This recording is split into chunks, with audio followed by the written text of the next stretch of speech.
পশ্চিমবঙ্গের মাননীয় মুখ্যমন্ত্রী মমতা বন্দ্যোপাধ্যায়ের উদ্যোগে পশ্চিমবঙ্গ রাজ্য সঙ্গীত একাডেমি ও পশ্চিম বর্ধমান জেলা তথ্য ও সংস্কৃতি দপ্তরের যৌথ আয়োজনে এবং দুর্গাপুর পৌর নিগমের সহযোগিতায় দুর্গাপুর সিটি সেন্টার সৃজনী প্রেক্ষাগৃহে যে ক্লাসিক্যাল মিউজিক ফেস্টিভ্যালের শুভ সূচনা হয়েছিল তার সমাপ্ত হল বিখ্যাত শরৎবাদক পণ্ডিত দেবজ্যোতি বোস, তবলাবাদক পণ্ডিত তন্ময় বোস, মহকুমা শাসক ডক্টর সৌরভ চ্যাটার্জি মহাশয়, মহকুমা তথ্য ও সংস্কৃতি দপ্তরের আধিকারিক সহ বিশিষ্ট ব্যক্তিদের উপস্থিতিতে জাতীয় সঙ্গীতের মধ্য দিয়ে।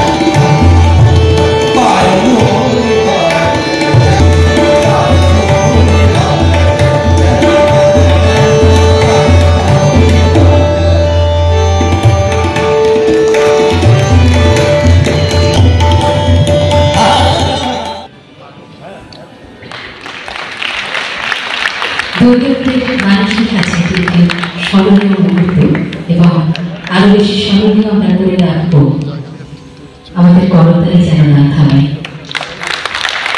দুর্গাপুরের মঞ্চে এই ধরনের অনুষ্ঠান দেখতে পাবো একটা সময়, এটা ছিল আশাতে। আজকে এরকম একটা সুন্দর সময়, করতালি চলুক না, অসুবিধা কি আছে?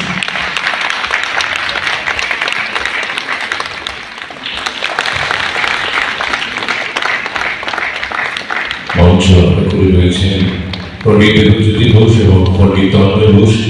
এই মুহূর্তে তাদের সম্বর্ধনা যেমন মঞ্চে রয়েছেন মাননীয় মহকুমা শাসক দুর্গাপুর ডক্টর সৌরভ চ্যাটার্জি এবং মাননীয়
Thank you for watching this video.